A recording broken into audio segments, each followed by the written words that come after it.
नमस्कार विद्यार्थी मित्रांनो, आज आपण या व्हिडिओमध्ये MPSC गट क पूर्व परीक्षा 2025चा एक्सपेक्टेड कट ऑफ काय लागेल याची चर्चा करणार आहोत.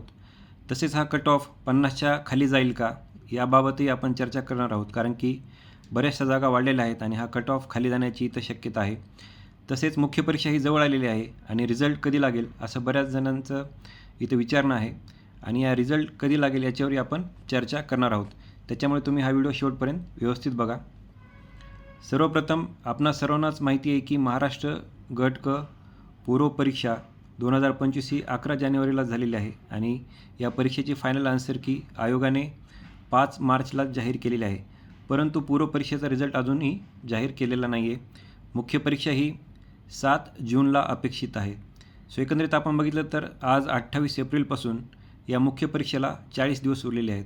आपणा सर्वांनाच माहिती आहे की MPSC मुख्य परीक्षेच्या 40 ते 45 दिवस आधी पूर्व परीक्षेचा रिझल्ट लावणं अपेक्षित आहे, कारण की विद्यार्थी मित्रांना इथं पूर्ण वेळ इथं मिळेल मुख्य परीक्षेचा अभ्यास करण्यासाठी. सो एकंदरीत हा जो रिझल्ट आहे तो या वीकमध्ये आयोग लावण्याची शक्यता आहे. सो हे लक्षात ठेवा, कारण की आधीच दिवस कमी उरलेले आहेत. तसेच इथं एक महत्त्वाचा पॉईंट म्हणजे बरेचसे विद्यार्थी रिझल्टची वाट बघत बसतात आणि त्याच्यामध्ये त्यांचा अभ्यास होत नाही. सो असं तुम्ही करू नये आणि त्याच्यासाठीच आपण हा एक्सपेक्टेड कट ऑफ इथं घेऊन आलो आहेत की नेमकं तुमचं कन्फ्युजन इथं दूर होईल. त्याच्यामुळे जे विद्यार्थी इथं अभ्यास करत आहेत त्यांनी अभ्यास सुरू ठेवावा, कारण की रिझल्टची वाट बघत बसलात तर जे विद्यार्थी अभ्यास करत आहेत ते तुमच्या पुढे निघून जातील. एक एक्स्ट्रा ॲडव्हान्टेज असतो की ज्या विद्यार्थ्यांचा अभ्यास आधीच सुरू आहे त्यांना एक इथं ॲडव्हान्टेज मिळतं. त्याच्यामुळे तुम्ही तुमचा अभ्यास सुरू ठेवा. सो एकंदरीत हा एक्सपेक्टेड कट ऑफ काय असेल ते आता आपण बघूया. हा एक्सपेक्टेड कट ऑफ बघण्याआधी टेक्स्टबुक तुमच्यासाठी एक इथं चांगली सुवर्णसंधी घेऊन आलेला आहे. टेक्स्टबुकचा जो ग्रँड पास आहे त्याचा सेल सुरू झालेला आहे 28 ते 30 एप्रिलमध्ये आणि टेक्स्टबुकचा जो इयरली पास आहे तो फक्त तुम्हाला आता 439ला मिळेल. सो एकंदरीत हा जो पास आहे तो 499चा आहे या सेलमध्ये. पण तुम्ही जर आपला MPSW हा जो कोड इथं अप्लाय केला तर तुम्हाला 12% ऑफ मिळेल. सो एकंदरीत तुम्हाला हा पास 439मध्ये मिळेल.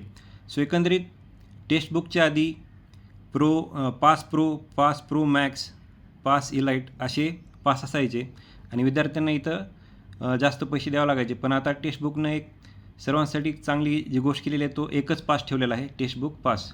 सो आता तुम्हाला वेगळे पास घ्यायची गरज नाही. तसेच इथं कोणतीही प्लॅटफॉर्म फी नाही. आपण पुढे बघणारच आहोत की फी तुम्हाला एवढीच द्यायची, याच्यात कोणताही पुन्हा एक्स्ट्रा चार्जेस इथं ॲड होणार नाहीत.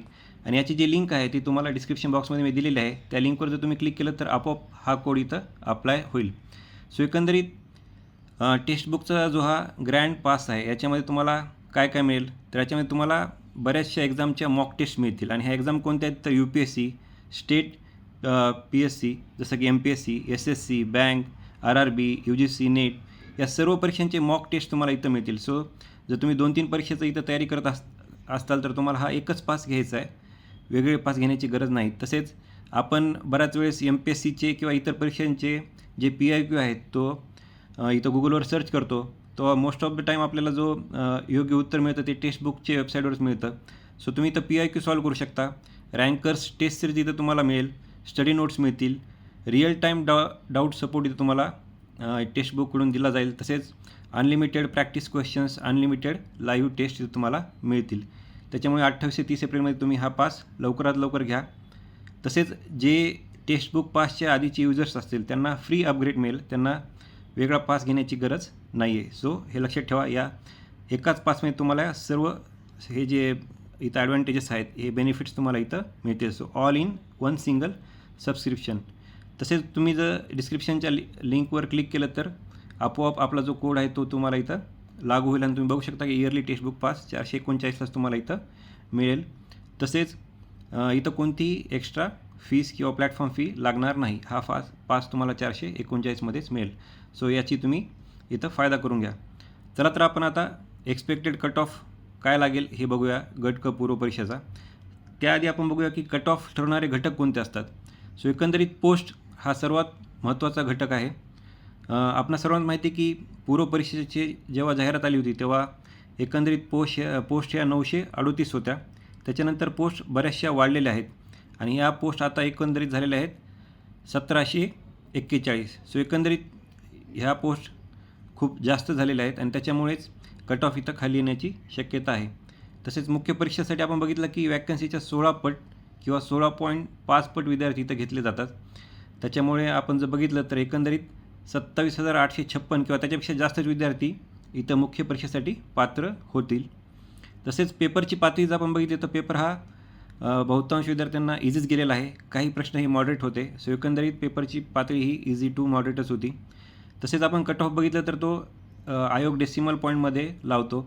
2024 गट क पूर्व परीक्षेचा आपण कट ऑफ बघितला तर तो 48.25 लागलेला आहे.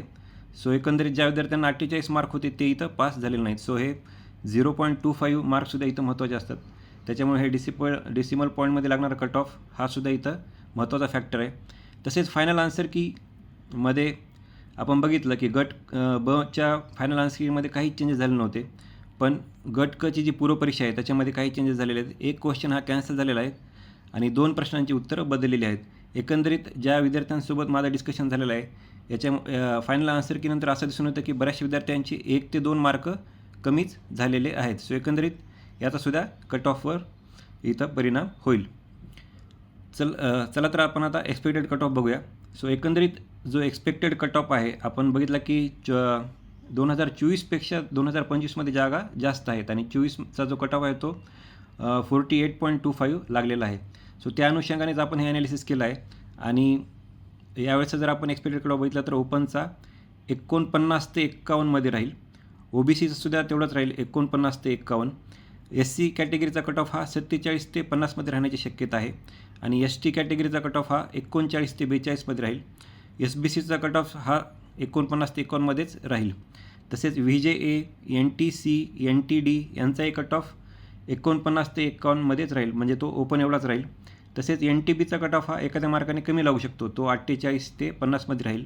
आणि आपल्या सर्वात माहिती की मागच्या 1-2 रिझल्टमध्ये आपण बघितलेलं आहे की EWSमध्ये कॉम्पिटिशन कमी झालेलं आहे. त्याच्यामुळे EWSचा कट ऑफ मात्र नक्कीच इथं कमी लागेल आणि तो 40 ते 42मध्ये राहण्याची शक्यता आहे.